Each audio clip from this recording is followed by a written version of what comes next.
Dyl Yeomans sits across the stage from Wolfe Glick. The heat from the stage light is relentless. The crowd's roar is deafening, an overwhelming energy that fills the arena. It's the 2025 European International Championship Finals, and this is the beginning of one of the most important stories in VGC history. Hey future champ, my name is Professor Josh and I specialize in Pokemon VGC history and lore. If that sort of thing interests you, then consider subscribing to my channel where I dive into the most iconic moments, legendary trainers, and unforgettable battles in VGC. Today, I'm going to lie to you twice. In fact, I've already lied to you once. But before I explain myself, I want to give a huge shout out to Dyl Yeomans. I reached out to Dyl directly and they provided insight that I think completes the story that I'm trying to tell. So, let's dive into the story behind Wolfe Glick vs. Dyl Yeomans. As I said, future champs, I've already lied to you once. I told you this moment was where the story began. But the truth is, to really understand why this match mattered, we need to go much further back. Wolfe Glick's competitive journey didn't start under the bright lights of EUIC 2025. It began all the way back in 2009.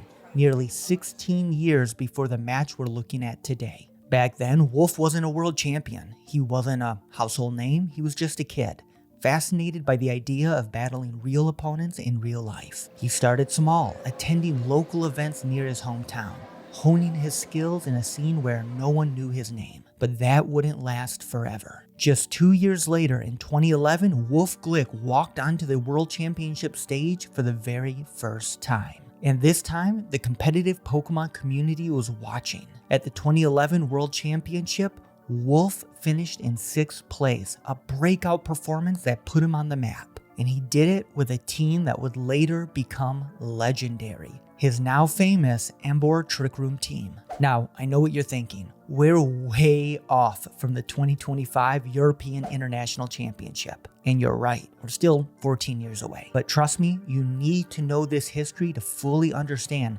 just how big EUIC 2025 really was. So it looks like we're starting with Thunderous and Turkian from Wolfe Glick. Wolfe Glick's starting out with that Tracheon. Going back to 2012, Wolfe Glick returned to the world stage, this time using his favorite Pokemon Executor. A little sneak preview here, but actually, this team is going to feature in a video I have coming up later this year. The 2011 DC Regional Champion. 2011 U.S. National Champion. 2012 U.S. National Champion. 2015 Philadelphia Regional Finals. The 2015 Florida Regional Champion. 2015 Massachusetts Regional Champion. 2016 Florida Regional Champion. 2016 Georgia Regional Champion. 2016 Pokemon World Champion, baby. 2018 Charlotte Regional Champion. 2019 North American International Champion. 2022 Player Cup 2 Champion. And the list just keeps going. Just as important, or maybe even more so, Wolfe Glick uploaded his first YouTube video in March of 2016.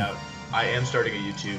Yes, the video is... And honestly, Wolfe's entry into content creation might be one of the most impactful moments in VGC history. His influence on the competitive scene is hard to quantify, but its significance is undeniable. Players like Justin Karras, Andrew Zhang, and countless other champions found their inspiration in Wolfe and his content, going on to create VGC history of their own. In 2020, Wolfe's channel surpassed 100,000 subscribers, solidifying his place as the dominant force in Pokemon VGC content. Just 3 years later, Wolfe VGC exploded past 1 million subscribers, transforming him from the biggest VGC content creator to one of the most influential gaming personalities on the entire platform.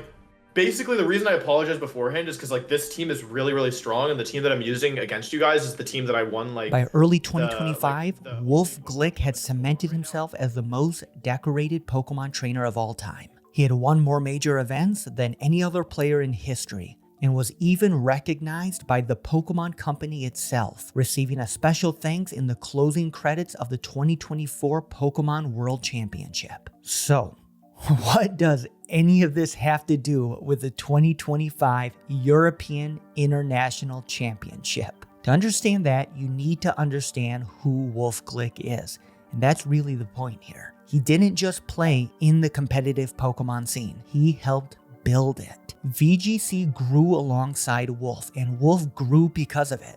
Wolfe Glick, the titan of Pokemon VGC, the most decorated player to ever touch the game. But even after decades of titles, he wasn't satisfied with the past. He was still competing at the highest level, still shaping the future. By the time he stepped onto that stage in 2025, one thing was clear. Dyl Yeomans wasn't just facing Wolfe Glick. They were staring down the face of Pokemon VGC itself. So, who is Dyl Yeomans? Also, because of uni deadlines, I've only really had the past week to prep. My team's a joke, and my play's the worst it's been since picking the game back up last year. In a lot of ways, Dyl is you, future champ, or me, or anyone who has stepped into the incredible world of competitive Pokemon with a dream, to leave their mark on the game, to stand among the best, to prove they belong, to step onto the stage, look the competition in the eye, and say, I am here. Just as Wolfe Glick pushed past 100,000 subscribers in 2020, Dyl Yeomans was just beginning to dip their toes into the competitive scene. At first it was casual, a Pokemon video here, a Pokemon Showdown battle there.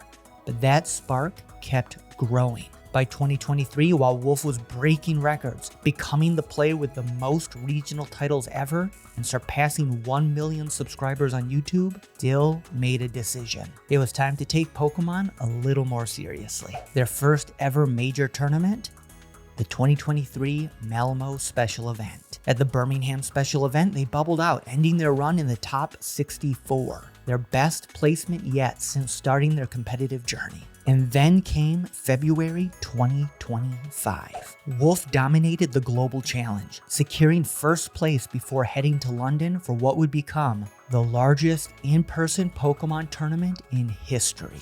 And Dyl? That's